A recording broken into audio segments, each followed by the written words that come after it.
Hello, and welcome to Roofers Coffee Shop Lunch and Learn. This is an opportunity for you to show great information, do some learning over lunch with your team in the office, and we bring it to you every month. I'm very excited to introduce Jacob Heaps, who is going to be our guest today for this Lunch and Learn. Welcome, Jacob. Hey, Heidi, thanks for having me. I'm excited for this. It's great to have you. And I want to say thank you, everybody who's watching. We're going to go through and have several learning objectives, and we're going to talk through a very important topic, and that is Modified Bitumen Roofing 101. You know what? Everybody needs this, Jacob. Yeah, I think as you've seen, single ply has kind of, become the dominant product type in the marketplace. There's a little bit of lost knowledge out there when it comes to modified. So happy to hopefully impart some old wisdom to some people and some new wisdom to others. Exactly. And you know what? I realized I didn't introduce myself, Heidi Ellsworth, but I think we probably, Jacob, you and I already know each other. So we're going to go ahead and get started on this Lunch and Learn. My beginnings in the roofing industry was with modified bitumen. So I'm really looking forward to this. Today, we're going to have 3 learning objectives, and those are understanding modified bitumen membranes, understanding SBS membranes, and understanding APP membranes. So get your discussion sheets out. Be sure to follow along and take notes. This is going to be an amazing education to really starting at the very beginning to understand this great roofing system. So, Jacob, let's start with understanding modified bitumen membranes, our first learning objective. Can you tell us a little bit about the history of mod-bit membranes? Yeah, so modifieds have been around, they kind of go trace their roots back to Europe in, the 1960s. But really, they were kind of the next evolution from BUR roofing, right? Your traditional built-up roofing. And asphalt roofing goes back to, the 1800s, and it was always a combination of some sort of coating. So it used to be, you went from pine tar to a natural asphalt to coal tar to kind of the petroleum asphalt that you see today. With the reinforcement, right? That was always kind of the main two things that went into the built-up system, and then obviously the roof was being built up. So modifieds offered some advantages, right? So using polymer modification, you were able to kind of tweak the physical properties of the asphalt a little bit more, which made it a lot more useful. And then you were also able to do a lot more factory control of the product, right? So rather than relying 100% on the installer to put the roof down, manufacturers are now able to control the thickness of the product, which makes it a little bit easier in the field to install. Okay, and so what is the main difference between APP and SBS? Yeah, it's a great question, right? So they're both modified, right? And so the polymer modifiers that go into each is really, the main difference. And so APP is known for its super high temperature stability, right? So the PP in APP stands for polypropylene, which is a plastic type of polymer. So it imparts a really kind of plastic feel to the asphalt and gives it really high temperature stability. SBS stands for styrene butadiene styrene, and it's an elastomeric polymer, right? So you think of elastic, stretchy, recovery. When you mix in the SBS with asphalt, you end up with an asphalt that has those flexible, stretchy types of properties that everyone probably is used to when it comes to SBS, right? Right. I mean, SBS is kind of what I grew up on. So yes, I understand that. But let's talk just a little bit about kind of the history, but also just understanding the modified bitumen ASTM standards. How do those differ? Yeah, so within you have your APP and your SBS as kind of the backbone differences, I guess you could say, between the two polymer modified membrane types. But then when it comes to ASTM standards, right, these are especially SBS is a highly specified product, right? So a lot of architects, designers like to use the ASTM standards in their specifications. But really, it's driven by the reinforcement type, right? So you have 3 different main types for SBS. You have D6162, 6163, and 6164. And those are, it's either glass fiber or fiberglass reinforced products, it's polyester products, or it's a combination or a dual reinforced type of product. APP, majority of what we see in the market is polyester reinforced, right? That's kind of the predominant ASTM you'll see with APPs, but you do have combination and glass standards as well, right? I think the industry just said, hey, there's a number of ways to make these products and kind of tweak them based on the physical properties that you're looking for. And so, obviously ASTM responded with industry standards that everyone can kind of design their products to. And the reinforcement, Matt, you're just mentioning that with the ASTMs, that is really important. Can you kind of talk about the functions of those reinforcement? The key to it, right, is the fact that it allows, it's the carrier throughout the manufacturing process. So it allows the coating of asphalt, on top and bottom of the sheet. It adds that extra layer of redundancy in there.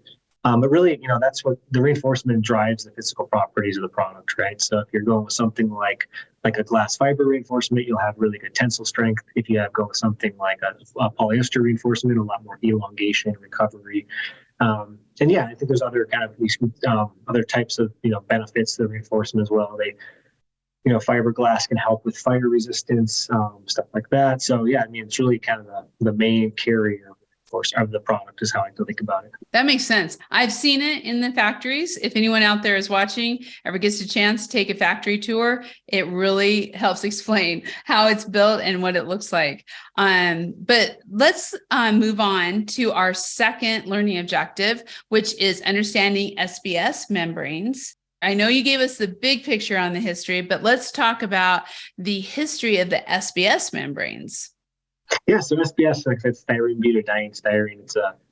It was born in the early 1900s as a kind of an alternate to natural rubber, right? So it's a rubber-based elastic polymer. And obviously in the early 1900s, there was a major world war going on. And so, natural resources became tougher to get in certain parts of the country and the world. So scientists and chemists came up with SBS. And, it's not just used in roofing manufacturing, right? It's used in a number of industries now, right? So a lot of pressure sensitive adhesives will utilize SBS in their formulations. The shoes you're wearing today might have a small amount of SBS in there. And then two more recent things you're seeing, right, is the paving industry is starting to realize the benefit in road paving, right? Because obviously everyone's driven over, a pothole-filled road after a winter where you have all this thermal cycling that can lead to ruts and potholes and stuff like that. So mixing in small amounts of SBS actually makes the road more robust long-term, allows it to kind of flex and feel, go through those temperature swings. So, and then shingles now is another one. So obviously low-slope commercial roofing has been using SBS for about almost 50 years now. And you're starting to see it kind of go into the shingle market now as well with all the hail that the country's starting to see. The rubber polymer allows those shingles to absorb a lot more impact from hail. Yeah, exactly. I've been part of that with the shingles with SBS, and the weather keeps growing that. But that's the same thing with really when you're looking at the redundancy of built up and modified bitumen. It's that redundancy that SBS is so well known for. So maybe talk to us a little bit about the uses. Where do you see most of the SBS modified membranes being used? Yeah, you hit it right in the head, right? Redundancy is kind of the big key. Multiple plies. We see it a lot with building owners who are going to own the building for a long time, right? So school districts really prefer or like to see modifieds, right? Because you're going to be in that building generally for 20 or 30 years. You're going to have a lot of roof traffic with, HVAC units and all that stuff that goes into a school. So school districts, government buildings, data centers is a new area where we're seeing a lot of growth. Obviously, it's I think I heard a good saying that we'll never use less data tomorrow than we did today, right? So you're seeing as the world kind of migrates to the internet, you're seeing data centers become more and more critical. And obviously the uptime of data centers is so crucial, right? So roof leaks is something that those types of critical infrastructure never want to see. And so the multiple plies of SBS is definitely a benefit when you look at it versus ply type system. I see that all the time. Okay, so the raw materials, you talked a little bit about this already at the beginning with the history, but really when you're looking at the raw materials that are going into that SBS, the rubber, and then into the membranes, I guess is what I want to do. Talk just a little bit about how all that works together. Yeah, so asphalt inherently, right, obviously is the core product, the core raw material that goes into the membranes, but inherently it doesn't have a great workability window, right? So it gets really soft at warm temperatures and it cracks at cold temperatures. So SBS, imparts those physical properties of the elastic polymer when it's ground in. So that gives you obviously higher temperature stability. It gives you really good low temperature flexibility as well.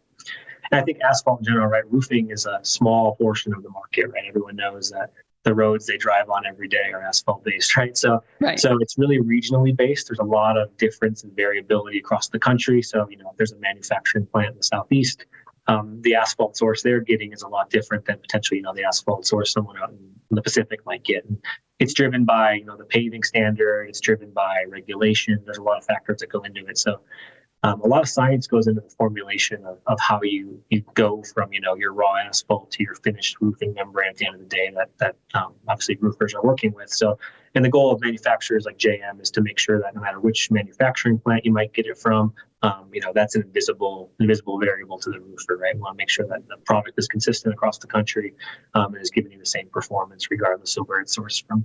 So let's talk a little bit about the SBS roofing systems, right? We already talked about the redundancy, but overall, what are some of the advantages that you're seeing with these systems?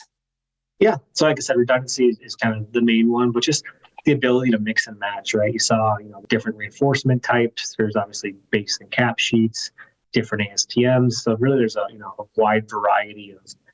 I like to think, building owners or architects can kind of go a la carte with this, right? And kind of take what they're looking for in a given instance. So a roof in Florida might have different requirements than a roof in Central Texas that's exposed to hail constantly, right? So yeah, it gives designers, architects, roofers the ability to really, tailor the system to their customers, whether it's cost or performance.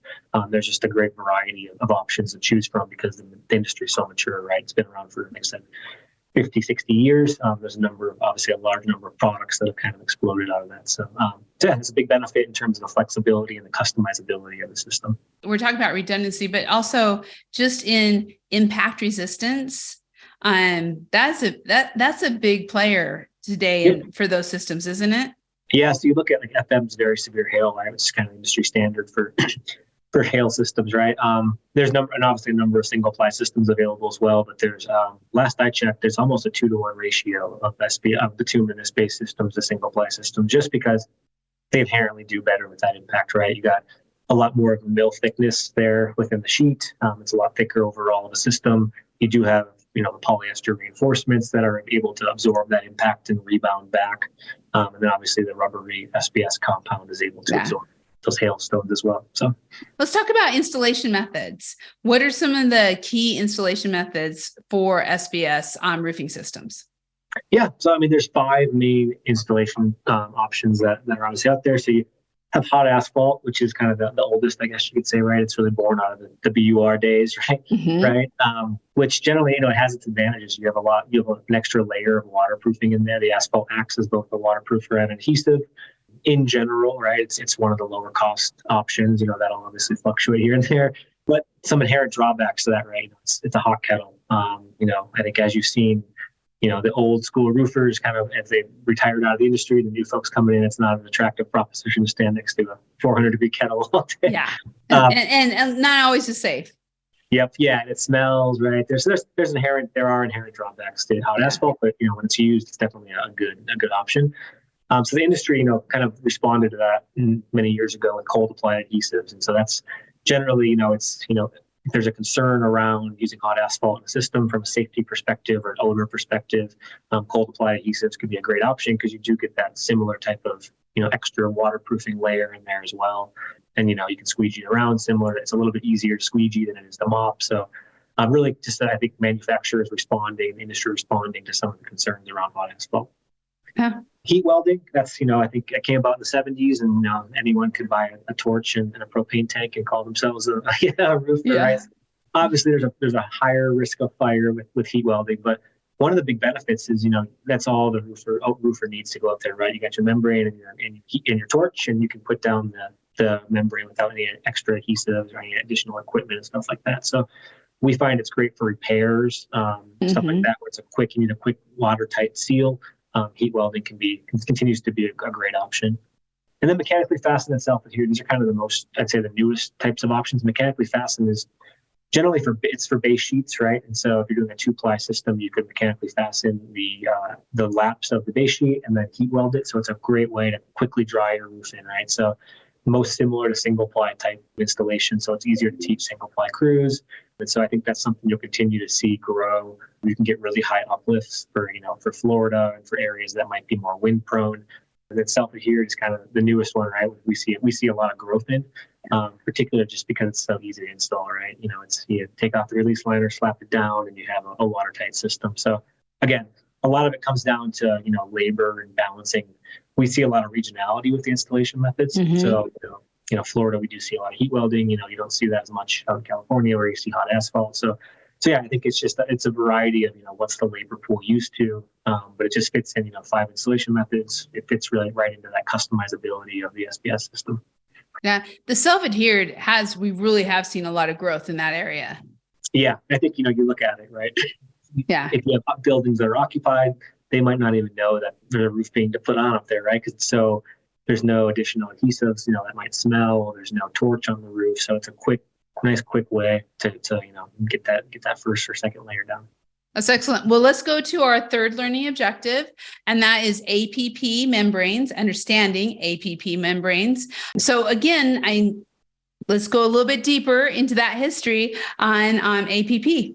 So a lot of people don't know APP membranes are actually generally made up of 2 types of polymers, right? So obviously, like I mentioned, the PP of APP stands for polypropylene, which is a plastic. And so it imparts, like I said, a stiffer kind of plastic nature to the membrane, which is great for warm temperatures and hot climates.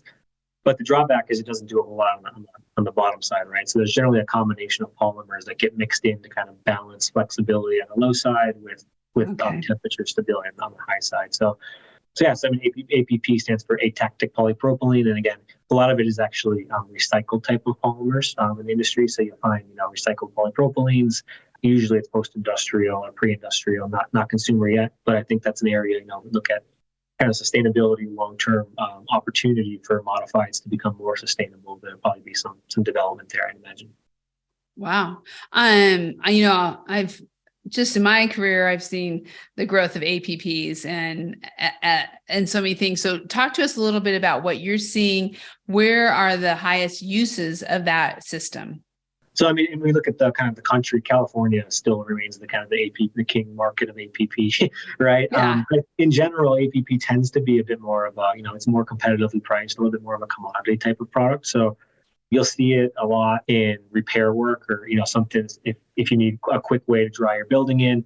It does great with UV resistance, whereas SBS, you need a granulated cap sheet. You don't always need a granulated APP sheet. But then I think, when you think about just like I mentioned, the commodity type nature of it, it's generally super competitively priced, right? So SBS membranes can be a little bit more per square, whereas APP is a lot easier. If you're looking for something quick as a repair opportunity, it's a good thing. So yeah. We do see it with residential a lot too, actually. You think about shingles and stuff like that. If you have a patio, if you have a garage or stuff like that, a lot of APP is used in that type of scenario where, you'll want to match the shingle color, you want to do something like that. But you need a couple of rolls of APP to kind of finish out your residential job. It's interesting you say that it's still huge in California, because being in Oregon, I'm very familiar with that roofing system. And so that's really interesting. So let's talk about the raw materials that go into APP. Yep. So like I talked about, it's the 2 kind of polymers, right? And again, it's all about balancing the flexibility on the low side with the high side. So we talked about the ASTMs earlier, right? I'd say that to meet the SBS membrane standards, you have to be flexible at a much colder temperature than you do APP. So again, APP does really well in warm climates.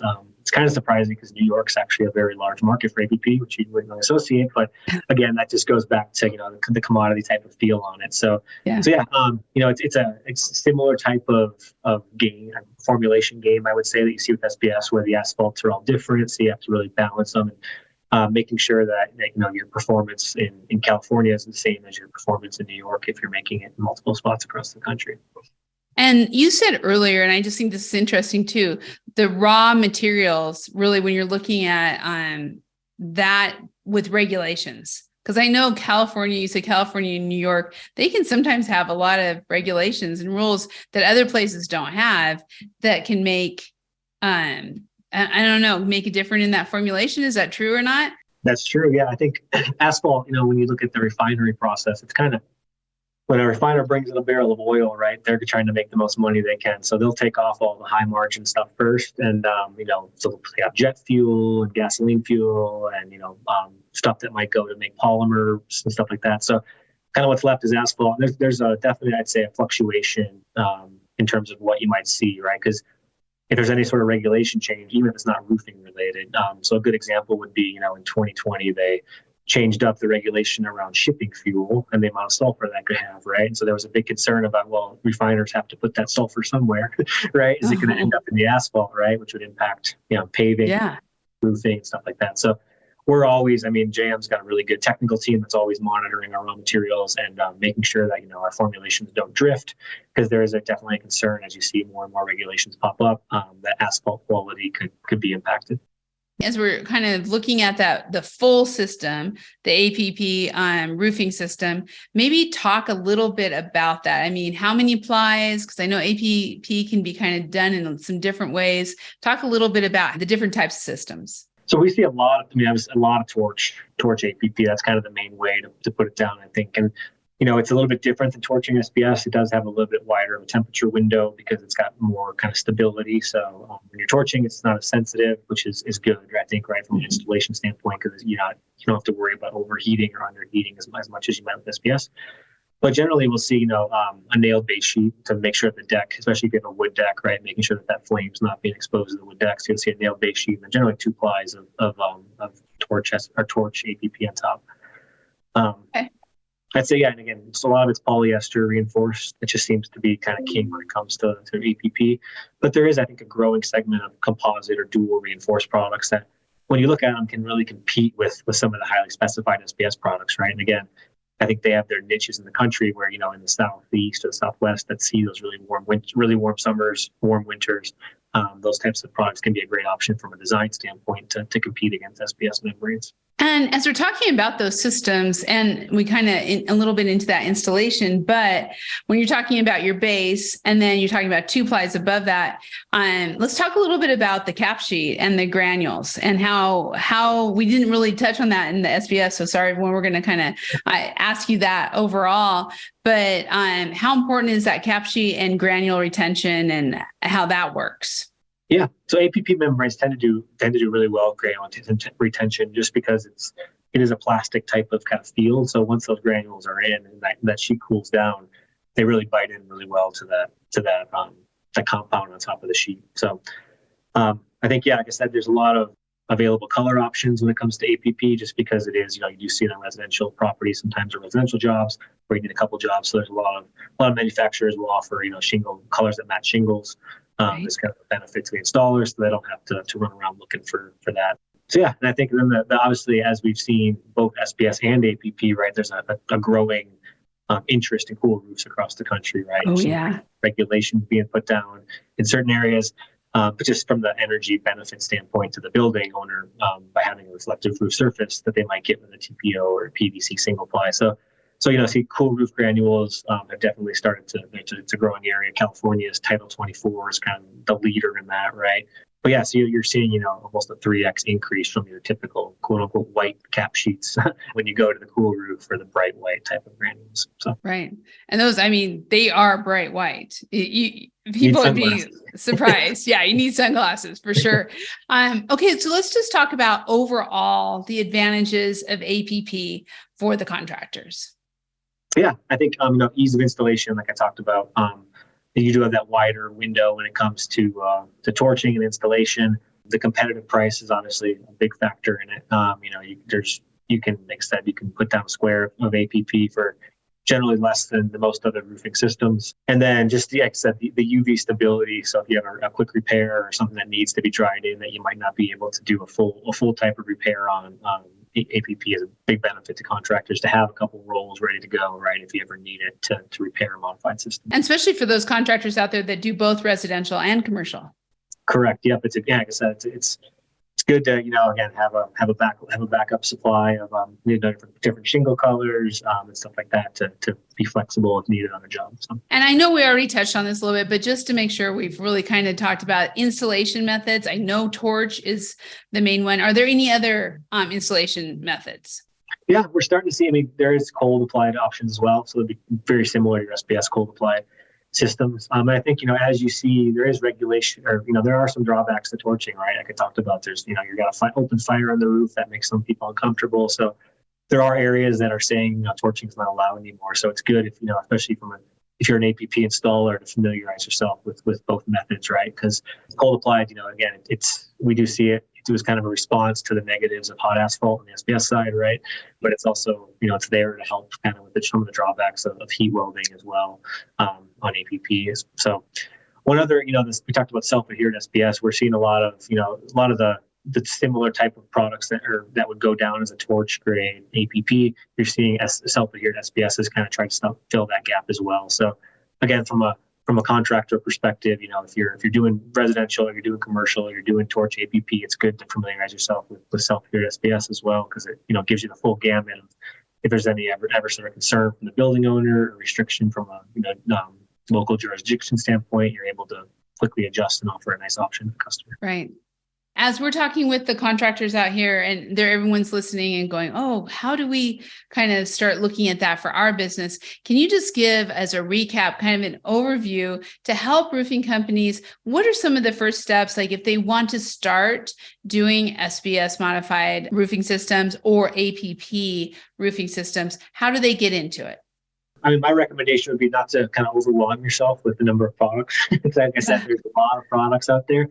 I think the biggest thing is focusing on those installation techniques, right? At the end of the day, especially with SBS, these highly specified roofs, the building owners looking and the architects looking for a long-lasting system, right? And so, you could have great products, but you need those great products to pair up with great installations. And so, really focusing on, the different installation techniques. There's a lot. JM.com. There's a lot of training videos you can do, and just familiarizing yourself with the different, nuances that go along with a multi-ply bituminous system. I think that's number one. And then I think, just getting into it, right? So again, kind of finding those, I'd say from the contractor's perspective, not worrying so much about the ASTMs and the nitty gritty kind of details on those, but just kind of understanding high level, fiberglass reinforcements versus polyester. A good example would be, polyester, you need to relax a little bit longer than fiberglass, just from, because tends to have some thermal memory. So little nuances like that. And again, manufacturers, we try to keep a lot of that detail in our installation guides. So, reviewing those, reaching out to local sales and technical representatives to ask questions is always a benefit, right? We want to make a great product that leads to a great roof, and the contractor's obviously a critical cog in that wheel. So. Yeah, that's how it gets down onto the roof. So, yep. And you also, JM is also very progressive on your training. I mean, you have field reps, you offer trainings at your plants. So how can contractors, if they want to talk to you about training for their crews, how do they go about that? JM.com would get you there, but JM also has, if you go to the Apple App Store, there's a Roof Tech Expert app. And so contractors can actually download that, and you can put your zip code in, and it'll actually kick out who the local technical representative is with their phone number. So again, if there's ever a question on the roof, that app will also have things like our detailed drawings. It'll have our data sheets, our installation guides. And so it's a great resource for contractors who are on the roof who, might run into a situation where they don't have an answer right away. They can quickly find that information or get themselves marching towards getting that information as quickly as possible.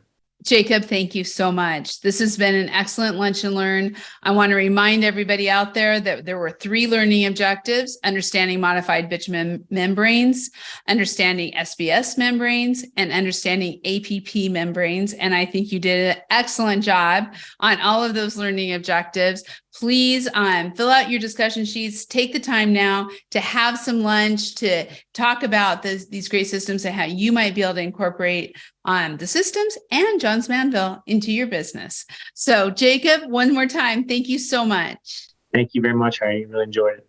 Thank you. And thank you all for watching. You can find all of our Lunch and Learns on Roofers Coffee Shop, along with the directory for Johns Manville, where you can find a lot of this information. So be sure to check out all of our Lunch and Learns under the Read, Listen, Watch navigation on the site. Just look for Lunch and Learns, and we will be bringing this to you every month. The other thing is, take a minute right now and take a picture, send it to us, and you might be a lucky winner of a free lunch during your next Lunch and Learn. So from Roofers Coffee Shop, thank you so much. Have a great day, and we'll see you next month.